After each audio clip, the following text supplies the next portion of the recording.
Welcome back to 5 Live Sport. After 9, we've got an exclusive interview with Liverpool's Trent Alexander-Arnold, and we'll be in Austin, Texas for 5 Live Formula One with Lewis Hamilton on the verge of a 6th world title. But today we're focusing on England against South Africa in Saturday's Rugby World Cup final. Matt Dawson and Paul Grayson are still here, and we've been joined by South African journalist and broadcaster Elma Smit. And I just wonder, Elma, in a rugby mad country like South Africa, is everybody talking about the Springboks? It is very big right now. Thank you so much for the opportunity. It's great to be here. I'm a big fan and a listener, so it's good to make it onto the show. In South Africa, the excitement has reached levels I haven't seen, definitely not since I was 9 years old in '95. And I remember that kind of from the perspective of someone who'd obviously had no clue what was going on.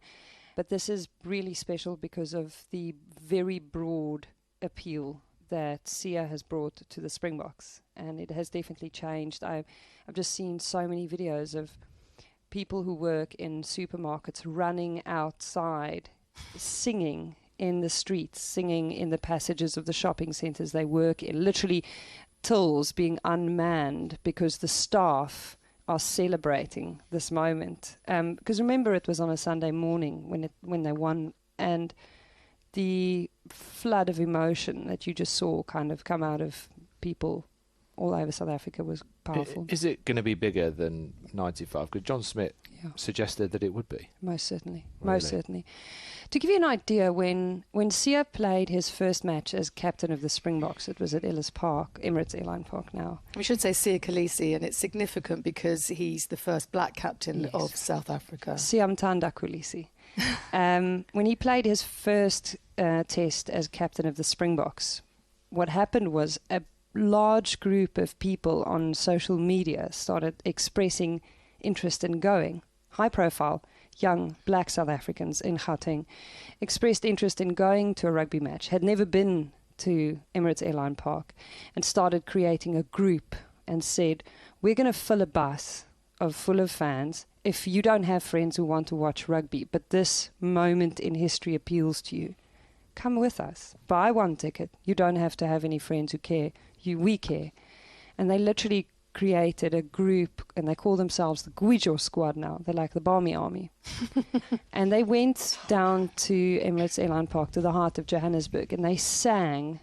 As they got onto the bus, they started singing Xhosa folk songs, and they kept on singing. As they walked into the stadium, they sang. They walked past me. I remember it so clearly.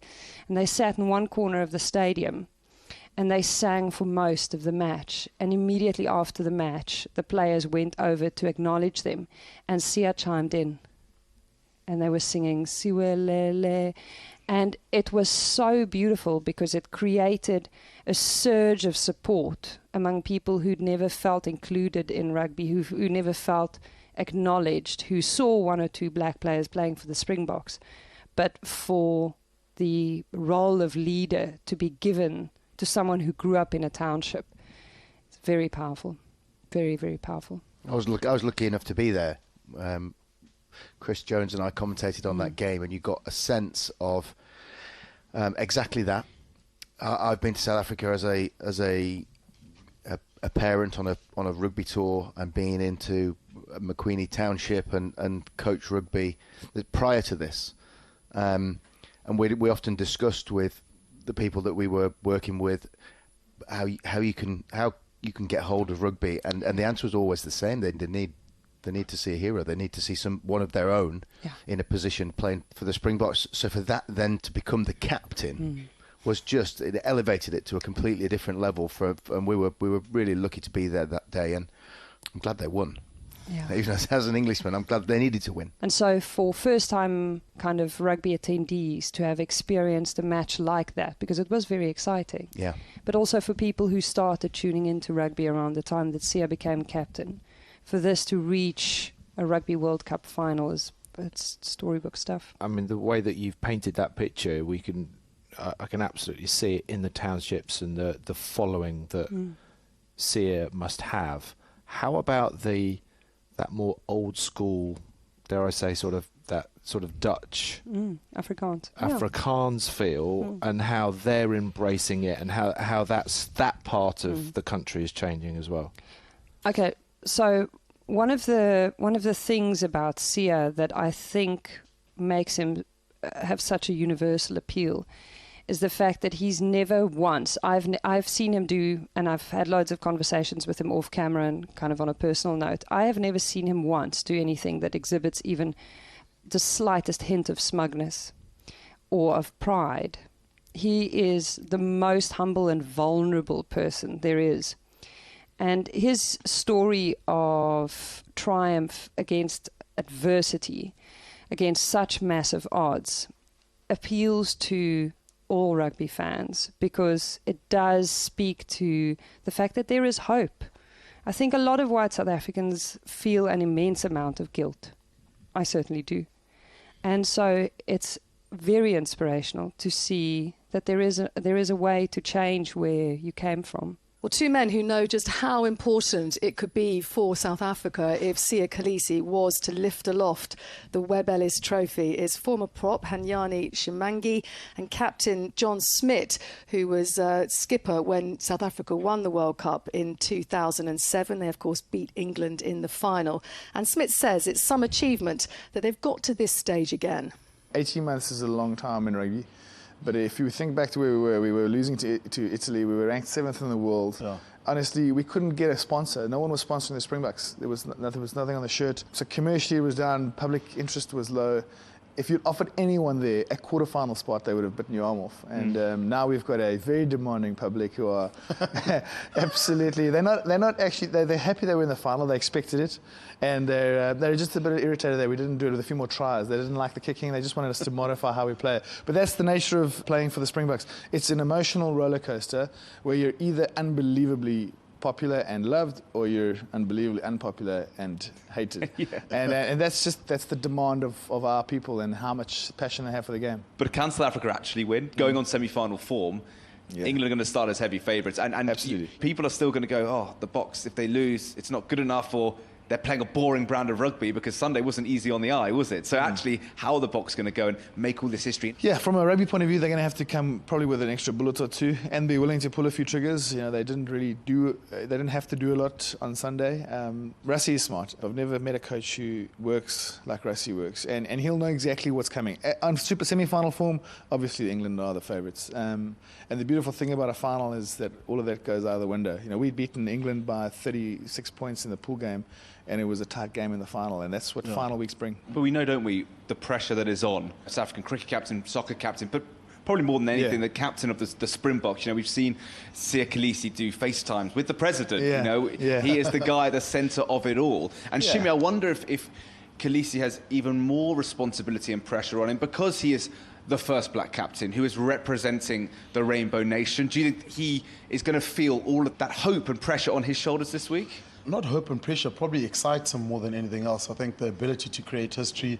I mean, I've known Siya personally since he was 19, and he's a good human being, a pretty laid-back individual, but he's also a fired-up guy, and he's an inspiration to every single South African. So the hope and pressure, I think, would have been there from the moment he was given the Springbok captaincy, like any other captain, you know. But I think he's got a unique story compared to probably previous captains, and that's what's inspiring everybody. The fact that Siya could lift this Webb Ellis Trophy, just, you know, you start getting goosebumps. He does have more responsibility, I think, because he represents more people. Francois Pienaar represented the whole of South Africa. Africa. But what I'm saying is, you know, Siya's just his story about where he's come from shows how far the country's come, and I think that's why there's probably, you know, Siya's helped, I guess, an already engaged community of South Africa become even more in love with the game. And I think that's the hard thing to explain to people outside of South Africa is what a Springbok win in a World Cup has done in the past for unification and us continuing on this road of democracy and a new pathway.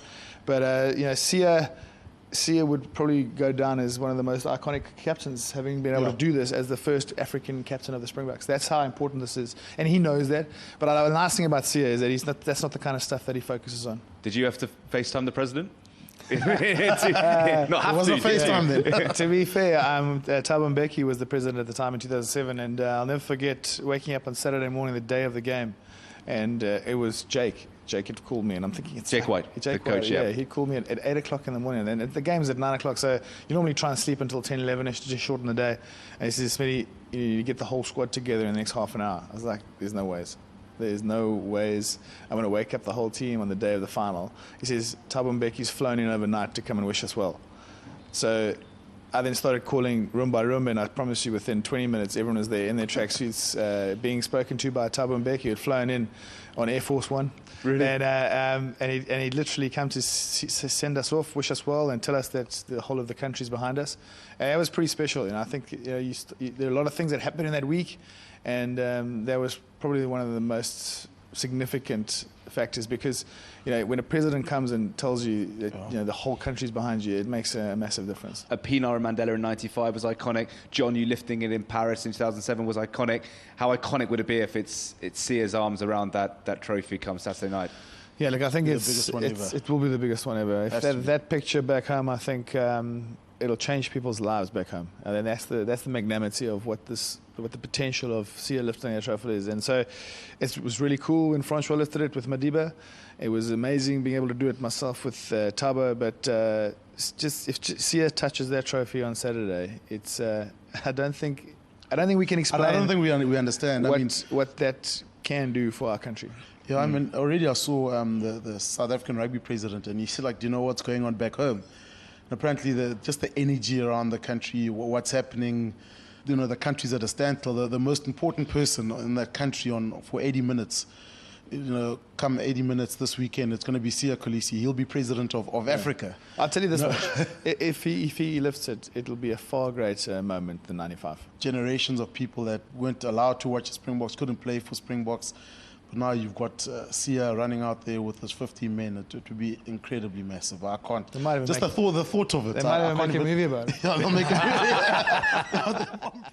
Elma, you were smiling during that story that John Smit was telling about the president, Thabo Mbeki, getting the Springboks out of bed at 8 o'clock in the morning to say, good luck, chaps. Do you know if the current president is on his way, or if he's a fan of rugby in the same way that Nelson Mandela and Thabo Mbeki were? Yeah, as far as I know, he is coming out. There was one story that the inauguration of Botswana's president might clash with this weekend, but I do think that he's coming out.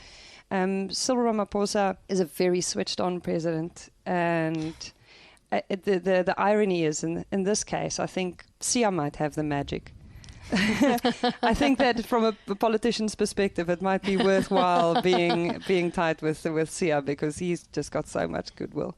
That's a good call, isn't it? That's where look, sport has an amazing the ability to engage an entire population for an hour and a half. We're just playing a game, but extraordinary. Yeah, and I think it is important that it's going to be on the SABC. It's going to be broadcast on public television. Rugby generally in South Africa isn't. Credit to SuperSport for making it available to the SABC.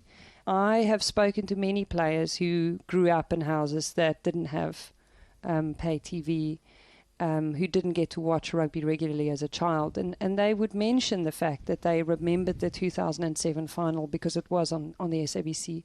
They watched it, and one of them told me how his mom had sent him out to go buy a bread, and he'd come home and he wanted to pass the bread around, and his mom gave him a hard time because you don't pass around food. But he'd seen Brian Abana score tries, and and that kind of it captivated his imagination. He was only an athlete, went to school and said to his teacher, "Can we play with a rugby ball? Let's do that." Is it enough for them? The emotion and the want and the need to do it for the country. Do you think it's enough for them to win it? It's not all it will be built on. I don't think it's sufficient to secure a Rugby World Cup final victory. But I do think that it is more powerful than... I don't know if many countries have that kind of relationship with rugby. And I don't know if many countries have a past quite as fractured, a recent past quite as fractured as ours. And so it is quite a bit larger than rugby at the moment. This is a very significant moment in 2019 in South Africa. It hasn't been an easy year back home. It has been very tough on a lot of people. And there is a great awareness of that. But I do think that this team boasts more than that. They boast a very tactically skilled coaching staff, not only Rassie Erasmus, but a number of other people there who are very switched on, and immensely talented players who've matured a lot over the last 18 months. I mean, we all see and have read and understood this story that is the sort of potentially the foundation to the team that they are right now. But I mean, do you feel though when it comes to those minutes in the dressing room, the referee is knocking on the door and asking for the players to come out, that's where both teams are peeling each other off the ceiling, ready to go out there and sing their national anthem? And I mean, do you feel that it could take them to a place that they've never been before and enough? I do believe that there is a massive elevating power in this responsibility that they have. And they have exhibited moments already leading into this of their awareness of it. So Makazole Mapimpi is a player that not many people know a lot about because he doesn't speak a lot of English. So you don't follow him on Instagram and see him talking into his phone camera the whole time. He doesn't front up to the media, obviously, nearly as often as Siya Kolisi does. I've dealt with him a bit. And he, in that warm-up match against Japan, played with strapping that read R.I.P. Nene. And it was a tribute to a UCT student who was raped and murdered brutally a few weeks before that warm-up match. And her rape and murder led to massive protests, large-scale protests around the country. And for a young rugby player who is going into his first Rugby World Cup, a guy who has lost every close family member he had in different, very tragic circumstances, and who used to walk like 10 kilometers to school every day, didn't go to a fancy school either, to exhibit that sort of awareness of his role in broader society, I do think that it speaks to the caliber of kind of athletes that we have and where that rests in their psychological makeup. I was reading that there are actually 4 different languages within the Springbok setup with the Afrikaans and English and the Xhosa as well. I mean, that's why you can understand why a player doesn't necessarily do a lot of media. Can I ask you, Elma, I mean, South Africa's game plan, it's effective, if not always entertaining, which has drawn a certain level of criticism in South Africa. Frankly, can they beat England if they play that way? I think they can beat anyone if they play as hard. I don't think that South Africa wins convincingly almost ever when they play in these really hard-fought, tight final matches. It's kind of always just kind of grinding through. But it's the style that South Africa plays best. And it's something that certainly they seem to have defaulted 100% back to under Rassie Erasmus. I do think that it is a style that suits them, that suits the talent that we have on offer. There's been a lot of stick, though, hasn't there? There has been a lot of criticism, tons of it. But I don't see it changing, not ahead of this final anyway. But I also, I don't know, speaking to the people that I've been fortunate enough to work with over the years, there is still a prevailing opinion broadly held in South African rugby that South African rugby is a certain kind of style, and that's just it. And also, Rassie Erasmus is given the job to take a team who are nowhere and try and get somewhere. And he's in a World Cup final. And you look at the resources that he's got in terms of, consistently they've had 6 forwards on the bench. And why wouldn't you when you look at the calibre of the 14 forwards that you could pick? Whether they're getting quite enough out of them is another question entirely. But I also think that in terms of their big underdogs, I guess, for the final, which is just another thing that goes in that psychological locker, and the fact that you've played in one, Dawson, I haven't. I've watched a few, and the frenzied nature of a final where there'll be hits like there've never been hits before. The rucks are harder and faster, the tackles. And the reason that Japan crumbled against South Africa was that every second tackle was just a massive wipeout hit, and they couldn't produce any quick ball. England had quick ball, as much quick ball as they wanted against New Zealand. That's not going to be the case against South Africa, and that just narrows the gap for me, the sheer physicality that's coming. I think the concern that I would have for if I was a South African fan, and they are my number 2 team, as discussed on 5 Live a few weeks ago. I think after listening to Elma so eloquently, I think South Africa suddenly become all our number 2 teams. my concern is that if South Africa go behind, the style that they play in, I can't see where they're going to get the couple of tries really quickly, because they're 12, 14 points down, opposed to if they're in the game and if they're at 3, or if they score that try and they just start to squeeze the opposition are thinking we've got nowhere to go here, and we haven't scored a try for 20 minutes and the clock's all suddenly at 30, then we get to half time and it just slowly snowballs into it, and like that sort of python squeeze around its prey to I've got nowhere to go. But I'm not sure, other than when they played against New Zealand where they were behind and they struggled to get back in the game, that I do have a concern about that. Damien Delendi. Is he the man? She's got a massive grin on her face. In terms of his ability. Is he your key man? I think that he's been phenomenal this entire Rugby World Cup. And I mean, anyone who's watched would probably tell you that. It doesn't take much to notice the kind of impact he's had. Ball carrying abilities. I mean, he's obviously great in defence, but he's been very, very key for South Africa on attack. And for Cheslin Colby to be fit and back. Is he going to get enough ball, though, to show what unbelievable talent he has? He does exhibit immense talent, and considering how he doesn't get that much ball, he does certainly make the most of every opportunity that comes his way. But it's going to be interesting. It's a fair question. And Rassie Erasmus confirming today that he's going to stay with his main role as director of rugby at South African Rugby Union, and that there will be a new coach of South Africa after the World Cup. A few coaches moving on, not least one Warren Gatland, who will sign off with the 3rd and 4th place playoff, which we've got live on Sports Extra at 9 o'clock on Friday morning. Been signing off against the All Blacks, but how difficult is that not going to be, do you think, for Wales, Matt? That's going to be a tricky night. We've spoken about reasons to raise your game. Yes, Warren Gatland's last game, but then look at the Kiwis, and it's Kieran Reid's last game, potentially their greatest captain, arguably Richie McCaw, or wherever it is. So there's plenty of motivation for both sides. A few of the All Blacks leaving, Warren leaving, loads of injuries for Wales. I just think there is something more about that All Black psyche of I'm going to see that player off on a high, opposed to Wales are, they're underdogs. They are held together with Pokemon plasters at the moment.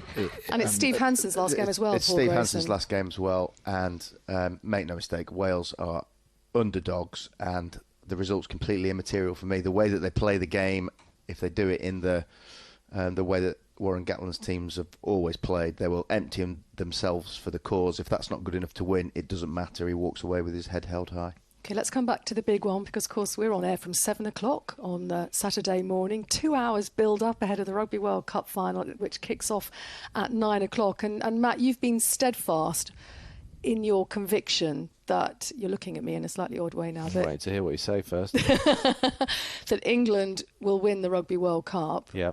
Are you wavering at all? No. OK, there you go. Sorry, Elma. That's fine. I mean, your very calming tone on this radio show may well fool a few people. You haven't seen me cry all over that other show I do. I'm actually an emotional mess at this stage.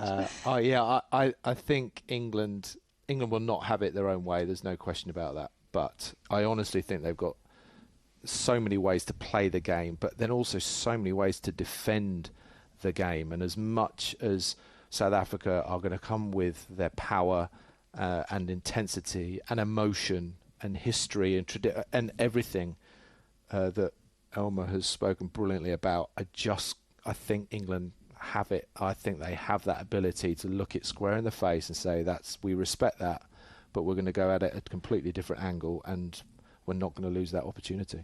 I like the psychology in the England team, all the things that we've seen and some of the things that we've talked about in terms of their calmness. They've not over-celebrated the semi-final win. They're very together. Eddie Jones is just saying it's nothing to do with me anymore. It's their team. Makes them very powerful. My only slight concerns are South Africa are coming for them. And adaptability. We've seen England get stuck in a hole and not change.